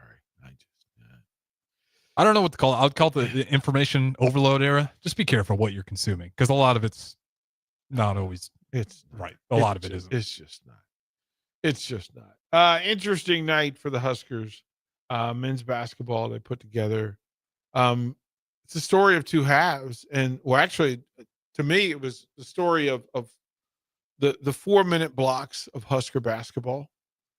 Jay likes to talk about the first 4 minutes, last 4 minutes of a half, and what you do with them. And in the first 4 minutes, Nebraska struggled. Matter of fact, at the 16-minute mark, it was pretty close. I think it was like a 3-point game. And then Maryland Eastern Shore goes absolutely stone rock cold. They go 0 for 8 and scoreless in the final 4 minutes. Nebraska hits its last 4 shots. They get a lead. I think they led by 13 at halftime or something along those lines. And then starting the first 4 minutes, second half, Nebraska got it going, got the lead up to 30. Final 4 minutes, Maryland Eastern Shore made a run, hit 7 of 8 down the stretch to finish as they did. Final score, and again, I find great pain in this. 69-50 was the final score. Here are the numbers, and I do want to get back to Maryland Eastern Shore and who they are to give you some point. But Sanford leads the way for the Huskers with 19. He was 8 of 13 from the field, 19 points in 31 minutes. Led the Huskers in scoring, 3 of 8 from 3, 5 boards, 2 assists for Sanford. 18 points for Sam Hoiberg, 7 of 10 from the field, 2 of 4 from 3, 7 rebounds. He had them all in the first half, 4 assists, and 4 steals for Hoiberg. The numbers weren't good. They shot less than 40% from the field. They shot under 20% from 3. They did shoot 15 of 18 from the free throw line, which is a marked improvement. That's a nice number. Turnovers still stand pretty low, which is good. They had 14 assists to 7 turnovers. So the 2 for 1 is actually really good. Mm-hmm. But only 14 assists kind of scares me. I think you're just missing the way you're describing it, you're missing shots left and right. It's hard to rack up assists when you're shooting below 40% and below 20% from 3. And be proud of the fact that they only had 7 turnovers. Mm-hmm. So you had 7 turnovers and 10 steals. So you won some things. You can get a little crazy about it and let the numbers mean what you want for them to mean, but there's some things of issue and concern. Berkay was 2 of 8 from the field, 0 of 3 from beyond the arc. He did have 6 rebounds and 3 blocks. Jamarcus Lawrence was 1 of 3, 0 of 2 from beyond the arc, 3 rebounds and 2 assists. Some of these things you just have to ask questions about. After Rink's triple-double, he finished 2 of 8, 1 of 3 from beyond the arc, 1 of 2 from the free throw line, 6 points, 2 rebounds, 1 assist. And then the bench, some issue. Connor Sejan was 0 for 5 from the field, did not score. Kendall Blue, 1 of 2. Braden Frager was 1 of 5, 0 of 4 from beyond the arc. Jared Garcia was 1 of 4. Cale Jacobson, 0 for 2. So the numbers were not exceptional. Good game for Hoiberg, though. Great game for Hoiberg and Sanford, but you can't be satisfied with having a 30-plus point lead and then not finishing. So that's in full. Like, that's the thing that you need to say.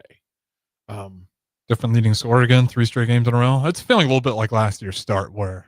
Well, but I mean, I like the team. I do like too. I like the way they play. I just also am honest about what I see from them and what I expect from them. I will say they're an unselfish team. Yeah, that's a win. That's a win. That's a win. I'm going to go down. You asked me about Maryland Eastern Shore, and there are a few alumni that I want to go over the list. Okay, yeah. I want to go up and down the list. Got some notable names in there. Oh, yeah. That region. Well, I mean, especially from Maryland Eastern Shore, specifically, the university. You know David Banner, the rapper? No, I'm not familiar. Oh. Maybe if I can look him up. David Banner. Go ahead with the next one. I'll see if it comes up. Emerson Boozer, who played running back for the New York Jets in that Super Bowl championship team with Joe Namath. He was starting in the backfield. Roger Brown from the NFL. Earl Christie. Here's a name for you. Do you know the name of the saxophone player from Bruce Springsteen's E Street Band? I wouldn't know the name off the top of my head. Clarence Clements. Yeah, okay. From Maryland Eastern Shore. You had somebody from NASA. You had Speedy Duncan, who was a punt returner, kick returner for the Rams and the Redskins. Carl Hairston, who played defensive line in the league for over 10 years. Craziness. Johnny Sample, who played for the Jets on that same Jets Super Bowl championship team, played defensive back. Art Shell, Raiders. Yeah, Art Shell, Pro Football Hall of Fame and head of the ran the Raiders and former NFL executive. So lots of folks. I don't realize the guys had a nice little run there for football. Well, Maryland Eastern Shore, again, a lot of it was because they could not play at Maryland. They could not play, so the HBCUs and the black colleges would do well. If you go through HBCU alumni lists from that time, the early 50s, 60s, 70s, some of the best players that makes sense. Played at HBCUs. That like Grambling's list is insane. North Carolina A&T, Virginia Union, Southern University. There's some. How do you think some of those schools have lost their former glory? Like it happens to everywhere, but like at Grambling State, it feels like, man, if they could recapture that, but how could they? Because back then they were getting the best players, one in their area, two in their era. I guess maybe there is no answer. Well, Doug Williams should have never been playing quarterback at Grambling. I mean, he ended up being the #1 pick. How's that possible? Jerry Rice being at Mississippi Valley State? How's the greatest receiver of all time ending up at what everybody missed? Every single Power 1, Power 5 missed on Jerry Rice. They all missed on Walter Payton. Went to Jackson State. The HBCUs, I mean, this is just Grambling. Ready for this? Yeah. So their list is insane. Erica Badu. That's a good start, right? Yep. Buck Buchanan from the Kansas City Chiefs. Very nice. E40. Rapper E40. Ernie Ladd, who was in both the Wrestling Hall of Fame and the played for the Kansas City Chiefs and San Diego Chargers. 6'9" defensive end. You say he was a wrestling champ? Pro wrestling. One of the first. But he was such a badass that he was one of the only legitimate challengers to Andre the Giant. I thought you were like talking like collegiate wrestling. No. I was like a 6'9" wrestler. No. That guy sounds terrifying. No, pro football player. Okay, that makes sense. Willis Reed of the New York Knicks. Very nice list. Doug Williams, of course. Tank Younger. There's some people in the space, and you just go, okay, how is this? This is what this is, and then you realize that because you had control of the market, that, and some people say the worst thing that happened was the integration of those programs, that it did a lot of damage to the HBCUs. So, you would know better than me on that. It made sense. Jackson State, Old Ken Boyd, who pitched for the Boston Red Sox, and the great Lem Barney, who for a long time was the greatest Detroit Lion before Barry Sanders. Lem Barney was the first number 20 for the Detroit Lions. Hall of Famer, Hall of Fame cornerback. Robert Brazil played 7-time Pro Bowler for the Oilers. Corey Bradford, Wes Chamberlain, Archie Cooley, Speedy Duncan, Marvin Freeman, Roy Hilton, Travis Hunter, of course. Spent time there. Harold Jackson, maybe one of the greatest underappreciated wide receivers, played for the Los Angeles Rams. Still had yards per catch records until just recently. Holy smokes! Harold That's Jackson, a long time to hold that record. Yeah, considering the era today. Yeah, Eddie Payton, Walter Payton, of course, the great Purvis Short, Jackie Slater, who for a long time was considered before. He for a long time he was considered the best left tackle in the game when he played for the Rams. Ricky Young, who was as good as anybody, and of course Michelle Obama. You can go through the HBCUs, and it's a roll call. Michelle Obama went to Grambling? Went to Jackson State. Jackson State. And you can go through, Howard University, that would be one that Ken Lanier. The Laniers. Start with there. Uh-huh. Start there. Well, her granddad went to another HBCU at Virginia Union University. He went to Virginia Union along with Charles Oakley. Mm-hmm. Like Virginia Union has its own roll call. Is Howard a pretty high academic standard? Oh, HBCU. It is the Howard University. Okay. Yeah. It is the Howard. Like, what's tougher to get into? Northwestern, Howard, right? Close. Now it's Northwestern. Okay. Because I mean, they have some really high standards over there. Black medical and legal went to Howard. Oh, okay. And wouldn't have been allowed into Northwestern.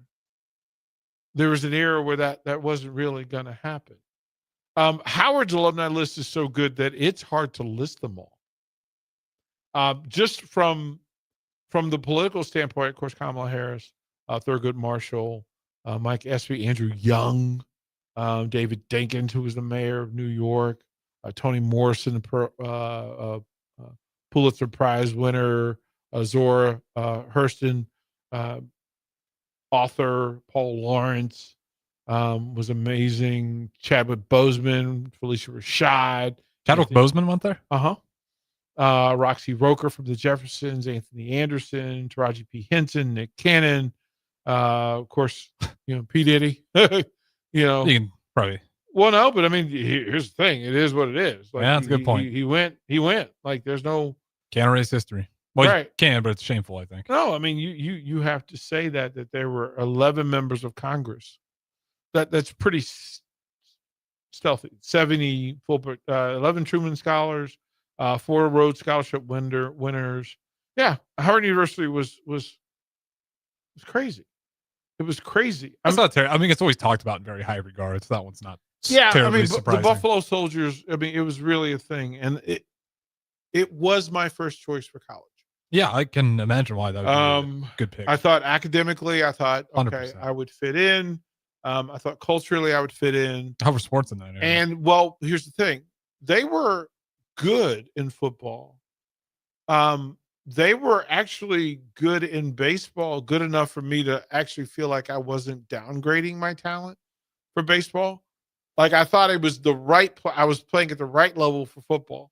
I thought it might be playing down in baseball. But if so, not by a lot. But if I was going to get to play football and baseball, that would be the place to go. Then you realize how close it was to home. And then 18-year-old me was like, no. No, I want to be further away. Mom can get to I you want to in be an farther hour. away. I want to be farther away from home. Yeah. And that was really and then every a lot of kids mindset. But then and I was offered more resource. So if you're going Division I, the resource matters. Yeah. Wait, were you talking McDonald's bags resources or? Yeah. I mean, just you can stay in Howard University is on Georgia Avenue in Washington, D.C. Great campus, lots of things going on. But in my head, Richmond was better only because it wasn't home. Rich what? It wasn't home. Like that, it wasn't home. Mm-hmm. You always think better of the place you're not that familiar with. Yeah, I mean, when you're young, you get to this cruddy window. At least I did, and I think a lot of people are like, "Man, home is lame." Yeah, I mean, but that like, was the thing. You miss it. Different food, different people. Like, Yep. I was trying to figure out, what I was going to do, and my dating life certainly played into that. So, could I date how I was dating at Howard? Probably not. I probably had to rein it in a little bit there, fella. But yeah. Crazy. Text line says Buck Buchanan's grandsons play football at Lincoln High for Coach Mackey. Oh, wait. Yeah. Know that? Buck Buchanan was amazing. Another underrated football player. We don't talk about Buck Buchanan, Willie Lanier, good call out, Ernie Ladd. Yeah, there was enough. Willie Lanier is the best middle linebacker we don't call in that conversation of best middle linebacker. Willie Lanier was a cerebral assassin and a tank. An absolute tank. Buck Buchanan, we're number 86. Giant of a man. Ran the floor. He and Bobby Bell, who played linebacker, kind of a stand-up linebacker outside. They Jim Lynch was in the linebacker position for the Chiefs. They had some people, and winning that early Super Bowl against Minnesota changed football. It changed football. I mean, but it also allowed small scat backs back in the game with Mike Adamle and Mike Garrett, two small scat back type running backs. Mm-hmm. I forget, Warren McVee, maybe, who wore the flea. He was so small, they called him the flea. That's a great nickname. Yeah, honestly. they called him the flea.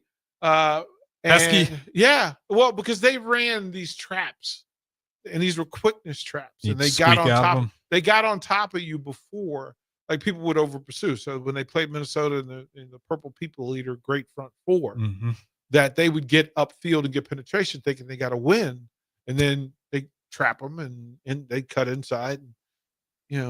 What is it? 43's toss power trap. Maybe the number's wrong. Text line, tell me what the. I'm gonna find what that was, because. What do you, a certain play call you're looking for? 65 toss power trap. That was a play that the great Hank Stram, who was the head coach of the Chiefs back in the late 60s, early 70s. Len Dawson, Mike Garrett, the Flea, Podolak, Mike Adamle, they would run this quickness. They had another great player on that team, Otis Taylor, who may be one of the great receivers that we don't talk about enough as well. Massive human being. Ran the field amazingly, beat poor Bobby Bryant and Nate Wright. Like a DK Metcalf in that era? Yeah, before DK. Yeah. Otis Taylor, they'd run him on the quick hitch. He'd catch it, line of scrimmage, spin move or stiff arm, and up the sideline you go. And if it's but safety, 65 toss power trap is legendary, because it was one of the very first times that they had mic'd up the Super Bowl coaches, and you could hear them, and Hank Stram loved it. And he showed out some of the great audio from in the history of the NFL happened because of that Super Bowl and them miking up Hank Stram. You marked it good. That's Hank Stram from that Super Bowl. No way. And he's telling them, he's telling the coaches, hey, I've got to play. This thing's going to be wide open, boys. It'll be wide open, boys. 65 toss power trap. Run it. 65 toss power trap. And he runs it inside, touchdown. Ha ha ha! Told you, boys. 65 toss power trap. Ha ha! Oh, It was. Well, it's unfiltered too at that era. And it helped expand the game because 100%. you got insight to it. Him calling Len Dawson Leonard was just its own other thing. Leonard? Yeah, it was good. It was good times. We'll go to break. Yeah, down the rabbit hole we go. Is your heating system ready for cooler weather? Call Bryant to schedule your fall heating check. No matter what brand, call 467-1111. Bryant Air Conditioning, Heating, Electrical, and Plumbing. Husker fans know when you work together, great things happen. At Cornhusker Bank, they're more than your financial partner. With 5 locations in Lincoln and 1 in Omaha, they're your neighbors, your teammates, and your biggest fans. Whether you're saving for your first home, planning your future, or growing your business, they're right here in Nebraska to help you move forward together. Visit cornhusker.bank to learn more. Cornhusker Bank, member FDIC, doing life together.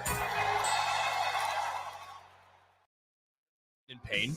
At Prairie Orthopedic and Plastic Surgery, they make it simple. From head to toe, spine to extremities, they've got you covered. Their multi-specialty team of experts in orthopedic surgery, plastic surgery, podiatry, physical therapy, and occupational therapy all work under one roof to get you back to living life pain-free. Don't wait another day. Visit prairie-ortho.com today or call them at 402-489-4700.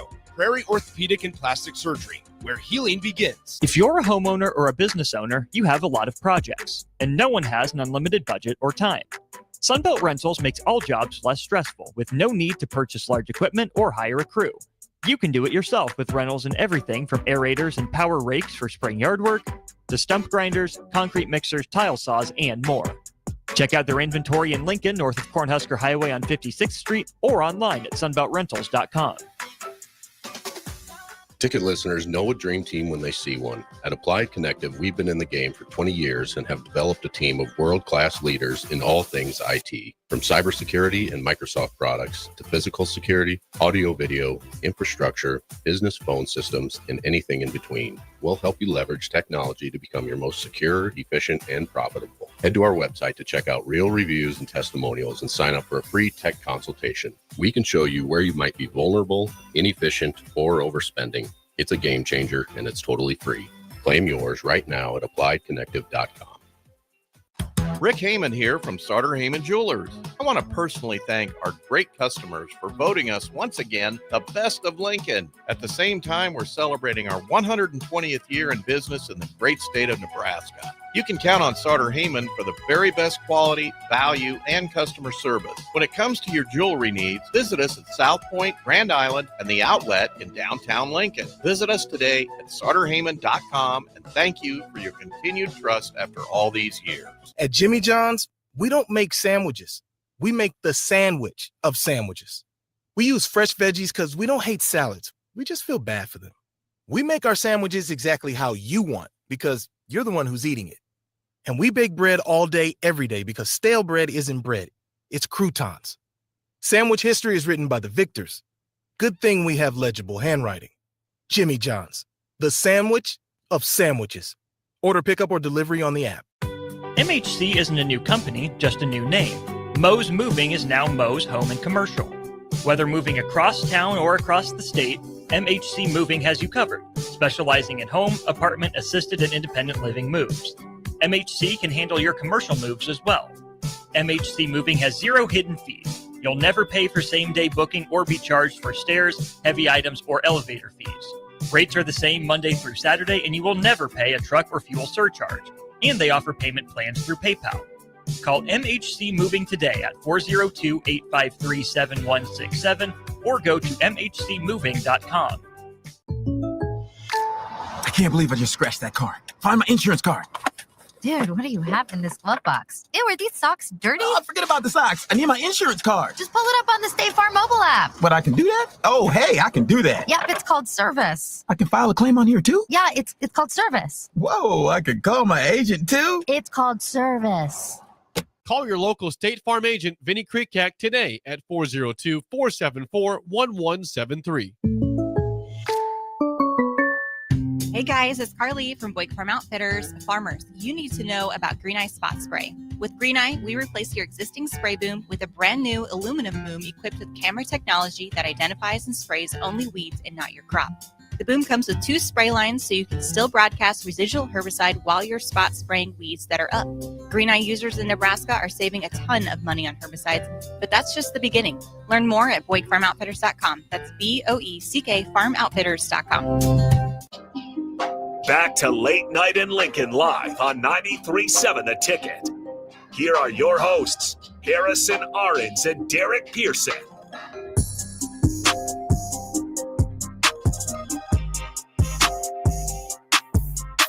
I introduced Harrison Arens to 65 toss power trap. 65 toss power trap. Is it there, boys? I told you. I told you that worked.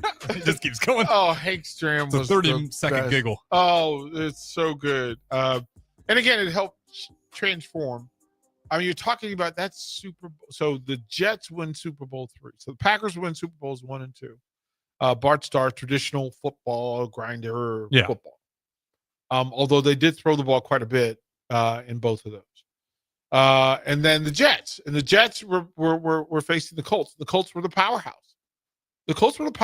There was zero chance the Jets were. Everybody thought that this is the Baltimore Colts, right? This is the Baltimore Colts. And everybody thought the Jets were going to just get murdered. They thought they were going to get murdered. And that's where Joe Namath went through and said, no. And then he got tired. Like they came to him at the pool. Imagine that sort of deal where the press had access to you to the players at the team pool. Yeah. I never know where the line is between. Oh, that was way over the line. Well, player space and media, but that one's clearly way. That was over. way over the line. Like and the most fact, stuff we do today. Is and the over. fact that this was still in the time where cigarettes, people were smoking on the sideline. Yeah. Forget about in the locker room. It's one of the great picture. I don't know if you've ever seen the picture of Len Dawson sitting on the sideline of Super Bowl I've one. seen that one. That's an iconic one. Yeah, he's just sitting there, and I called somebody. I remember had like a poster of it. Oh, because yeah, it looks amazing. like it's an awesome picture. It's amazing. And it happened all the way through the 70s. As a matter of fact, there's a story of Tom Jackson, who of course did ESPN and did the recap with Chris Berman, of him playing linebacker for the Broncos, and they're standing in the tunnel before introductions. He's just puffing away, and they're like, "Yeah, no, that's not weird at all. That's not weird at all." But you'd have some bush lights to numb the pain before the game. Oh, 100%. Like 100%. it was going down differently. And Joe Namath was there poolside with a beverage, an adult beverage, right? And people come up to him with cameras and recorders, and they're asking him questions. He said, well, I guarantee you will win. And everybody thought, okay, that's a fluke. And then the next year, so the Vikings then knock off the Colts, which was a big deal. And the beginning of the downfall of the Green Bay Packers, because Vince Lombardi left and went to the Redskins in '69, and the Packers don't make the Super Bowl. Matter of fact, the Redskins, he leads the Redskins to the first winning record ever. Why did he leave Green Bay? I don't know that story. He was sick and he needed care. It just makes sense to get. He knew he had cancer. Okay. But it was also like he needed to be closer to Walter Reed Hospital in D.C. It makes sense. But he was there, and he didn't plan on dying after one season. It took Washington a bit to recover from that. It was just one season? He coached there one season, and then died. He got sick and died of cancer. That's even darker than I remember. I remember that day, the phone call on the radio. I'm at my cousin's house in Maryland, and the radio comes in. Of course, you listened to the radio back then. This is before ESPN. And they said that, reports out of Walter Reed Hospital that legendary coach Vince Lombardi passed away. I thought he had like a few years there, and then it was like a year after he left, it happened. 1 year with Sonny Jurgensen. And he called Sonny the best quarterback he ever saw. Rest in peace. Yeah. And then that year was the year that the Colts were going to be good. Johnny Unitas, Earl Morrall, they were going to be good. They were great. They were big favorites over the Jets.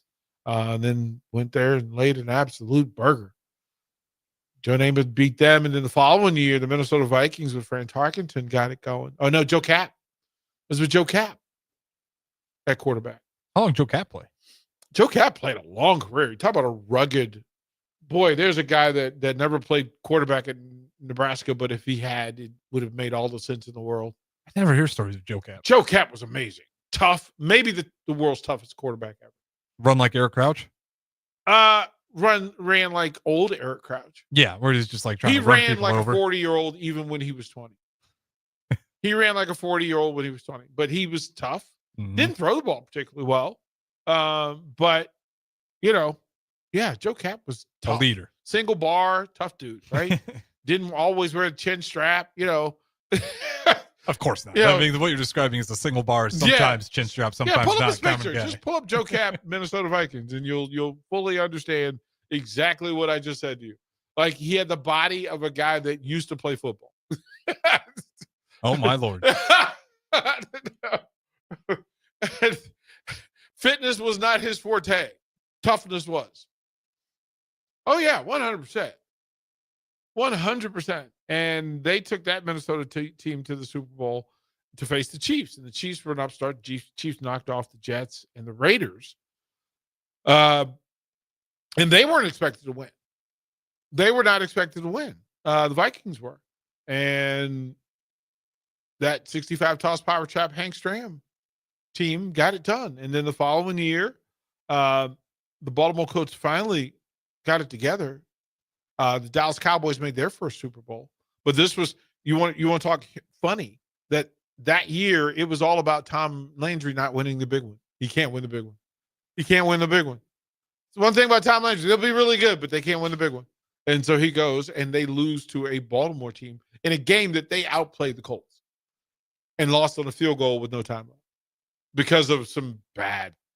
Literally, they were going back and forth between Don Meredith and Roger Staubach, or Craig Morton and Roger Staubach. Did it look like the Panthers and Packers game? It really did. Where it's like the Packers, you look at the end of the game, it's like Panthers won. You guys had less than 200 yards. The Colts had a guy who, I want to say, Jim O'Brien made less than 50% of his field goals that year.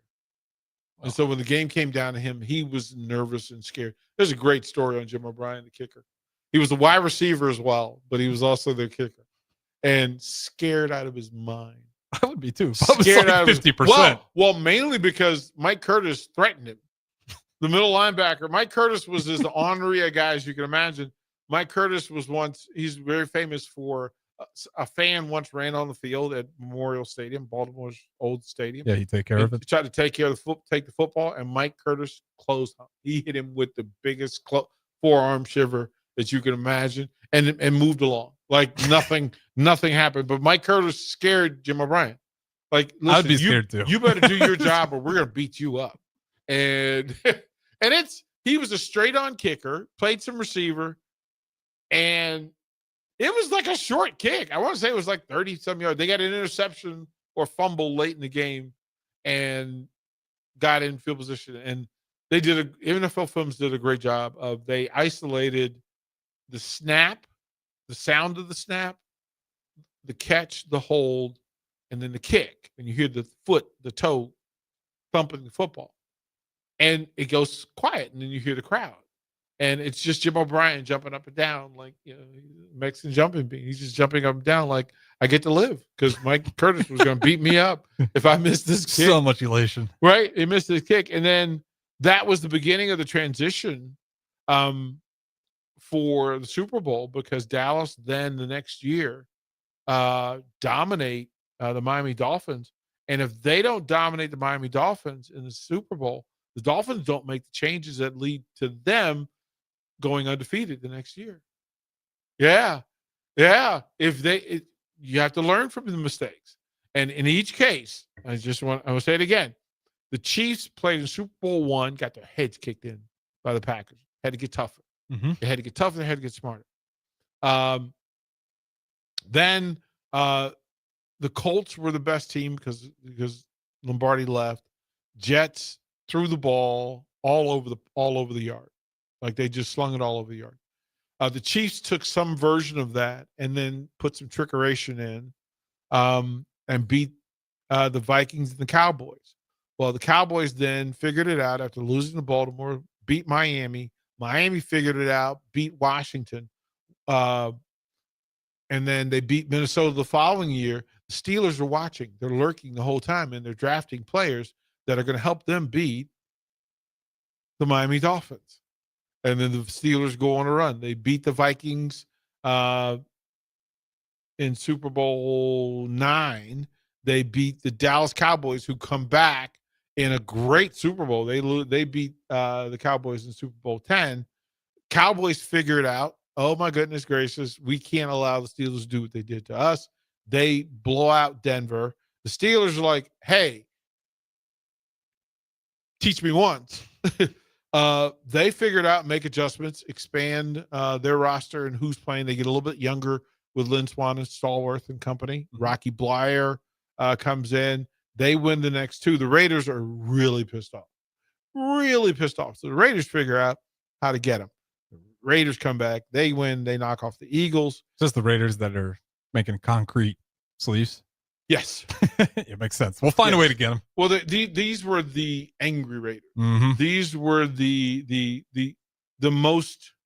Those were the Flores Raiders. The previous version of the Raiders was the John Madden Raiders. And those were But the 80s Raiders were violent, and then the 90s Raiders they were all dirty Raiders. Let's be clear. I was going to say, I'm not seeing a whole lot of separation. There really was not. I mean, they were all dirty. I mean, it was always some shenanigans going on with the Raiders. That was just win, baby. Don't care how you do it, just win.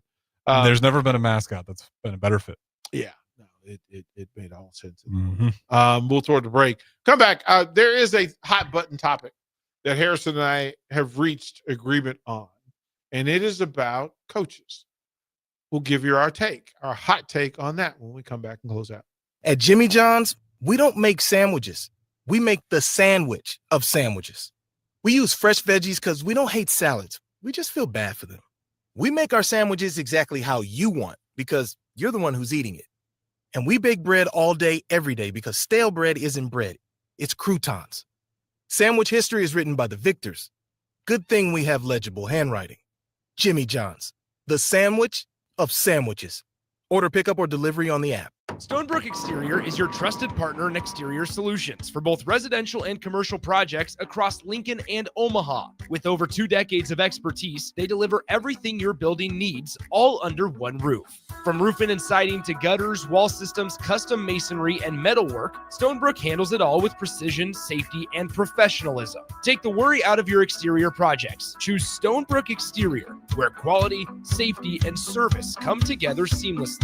Visit StonebrookExterior.com or call 402-438-5559 to get your free quote today. The Kindler Hotel in downtown Lincoln is a boutique hotel experience unlike any other in the area. Their 45 well-appointed rooms take inspiration from the history of Lincoln. Their double queen rooms are great for guests traveling with family, and the suites are great for a business trip or romantic getaway. No trip to the Kindler is complete without a handcrafted cocktail from Boitano's Lounge on the main floor, with comfortable seating options both inside and on the outside patio.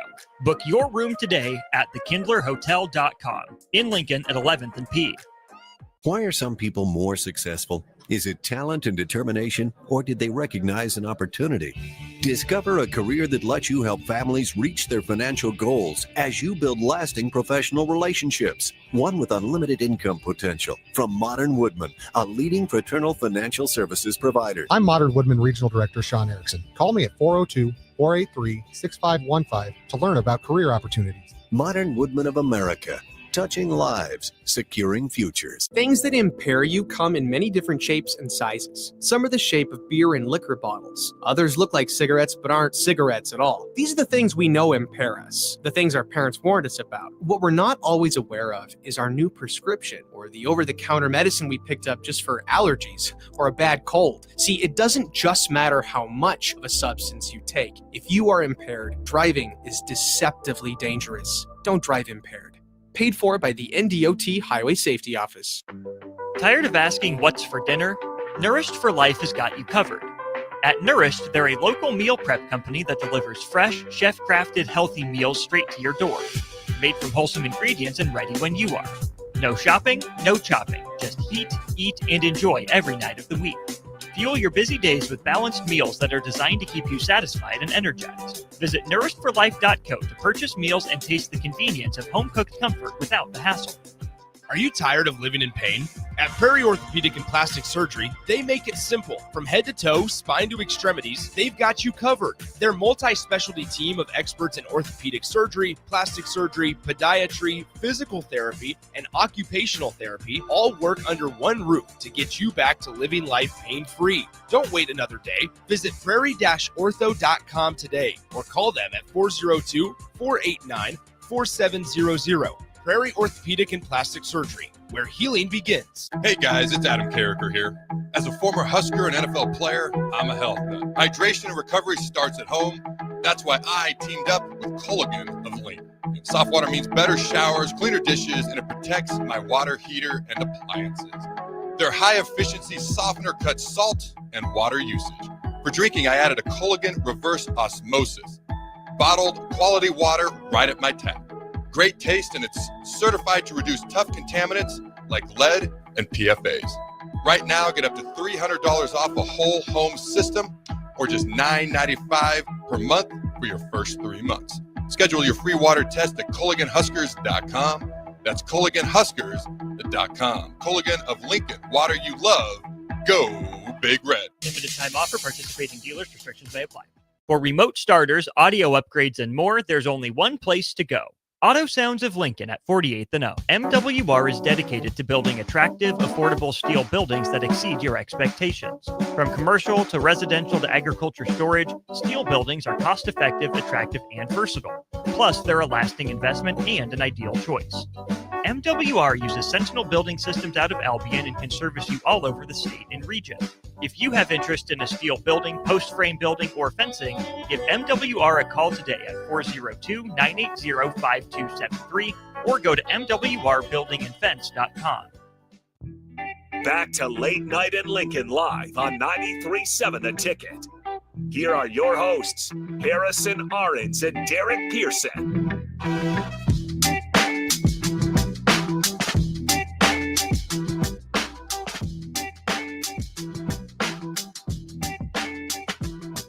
Yeah, it is interesting.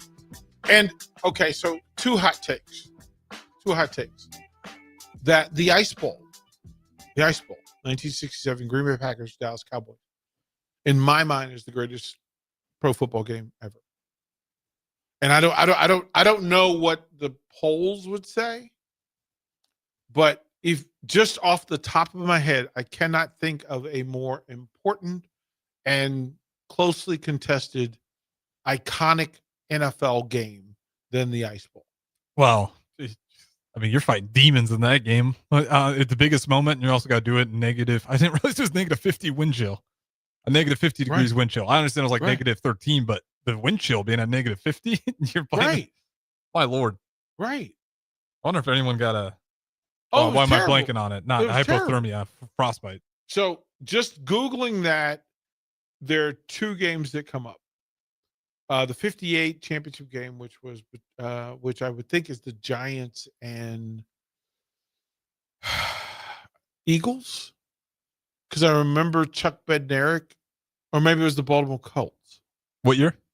The 58 NFL championship game, which might be the Colts and Giants. There it is. And that might have been the first live television NFL game. Yep, Baltimore Colts. Boy, Giants. look at me go. You remember the score? We'll see how crazy you can get here. Oh, final score. I want to say something like 35-31. Lower, 23-17. 23-17. Well, I knew it was a one final score because they had a dive, fullback dive to win it. Alan Amici, maybe? Alan Amici? What's that, Yankee Stadium, too? Yankee Stadium. Was it Alan Amici who scored the game-winning touchdown on a dive? It was first sudden death game in NFL history. That's in there. Yeah, that was the first sudden death game. Yeah. And it may have been the first live television game, or one of them. Was it 80-yard game-tying drive by quarterback Johnny Unitas? Alan Amici with the dive? Key plays. A surprising 6-yard pass to Jim Mutscheller to get the ball to the Giants 1-yard line. To conclude. I can't get a good breakdown of what that last play was. It's giving me like highlight plays, not exactly when and where. Alan Amici. Yeah. Got it. Concluded with the touchdown. Attaboy, DP! Get him! Touchdown run by Alan Get Amici. him! Get Got him! Alan Amici, look at him go. Black Pulled and that white. from 58. That's pretty good. Full black and white. And they didn't have like the 400 cameras like they do now. What was the score bug? They just tell you the score? They had like this, like they would capture it from the scoreboard. That makes sense. And then like kind of and just Photoshop put it to the side. Yeah.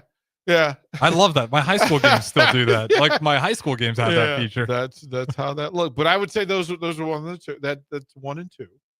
As the best, and then they added maybe the Patriots, Falcons, the 21 but point comeback. I don't give the same. Listen, to watch the Cowboys and the Packers try to dig in their spikes into this frozen. You are not digging them in at all. Like they literally were trying. Think about your cleats. You're not going to sink into that ground. And they were trying to just create enough space to get some leverage because they're about to go nose to nose. First of all, you got to put your hands on the ice. Someone had to have come away with frostbite. Right? Oh, 100%. So they had this weird. They had coils under the field that somehow didn't work, and like the sprinkler system, like pipes, it was so cold that the pipes burst, and so the field froze from underneath. A fan died from exposure to the cold. Bro, what I tell you? Oh my! Yeah, this has to be in there. This was the fans, the players were putting their lives quite literally on the line. The line, bro. Like the game, because you had to clean out the stadium first of all, and then the players are trying to figure out. Oh my gosh, the referees were having troubles getting the whistle out of their mouths because it froze it was to stick it. to it. It was stick to it. Their Yeah. whistles froze to It their was stick lips. to it. Yeah, I guess just keep it in all game and have it ready. It's a whole show. Holy smokes. We're gonna do a whole show tomorrow night on the. I would on the like ice this. bowl. This is crazy. On the ice bowl. Someone died at this. Bruh, the stories. I will send you the video because NFL Films did a video on this game, and then there's like 2 or 3 because one there's a lot. Players, Yeah. The players who played in it, and Bart Starr just trying to get enough leverage to win the game. Oh, crazy. All right, we'll close with the hot take because we will definitely. I want to talk about the that 58 tomorrow. game and the Ice Bowl tomorrow night. We'll talk about all the craziness behind that, and we'll go through the box scores are remarkable for both of them. I don't blame you if that one looks ugly on the box score because good luck. Good luck, dude. How do you hold on to the ball in that weather? So I don't know why I remember that the Green Bay Packers had a running back who came off the bench to run routes and catch the football. Like that was literally his, that was his thing. And they had dudes on that team, but they brought him off the bench to catch passes, and he saved the game for the Packers. I mean, that's a game where you just reach into the bag. Spectacular, bro. But we'll talk about that. But yeah, the hot take is this: we recognize the thing, and by the way, do that. Go back and look at Tom Landry and Vince Lombardi, how they were dressed for the Ice Bowl. I'm going to save that for tomorrow. Bruh. I have the same excitement I have. This is when I'm Suit just and gonna tie and tell you. nothing else. Oh man. But the idea, I look forward to the day. I had a belief system that no matter what level I was coaching on, that I dressed in suit and tie for basketball games. And I'm perfectly okay with it being suit and tie in football. Mm-hmm. Can't do it in baseball. Yeah, no, that one makes sense. Can't do it in baseball. Actually, you could, because in the early 1900s they did. Connie Mack. Bring up Connie Mack of the Oakland A's. Go ahead and bring up a picture of that dude. Was in the heat of the summer in California. Oh, he's got the nice hat too, bruh. Do your thing. I play ball for that guy. So you could do it in baseball. You could do it, but there's at least they're wearing a uniform, so I don't have beef with the baseball. Right. I like the Mac though. That's the way to do it. But yeah, let's go back to wearing suits. Coaches wearing suits in games. Is that asking too much? Am I asking too much? Well, it's better than looking at a bunch of grown men in sweats. Tennis shoes. Like, hey, I get it. In tennis shoes. But I don't. In tennis shoes. Even coaching freshmen, I dressed up. I think you should. You're the leader. I dressed up. That's just me. All right. Thank you, kind sir. Appreciate it. And for everybody hanging out, it is a good night. We bid you a good night, and we will see you again at 6 a.m. for early break.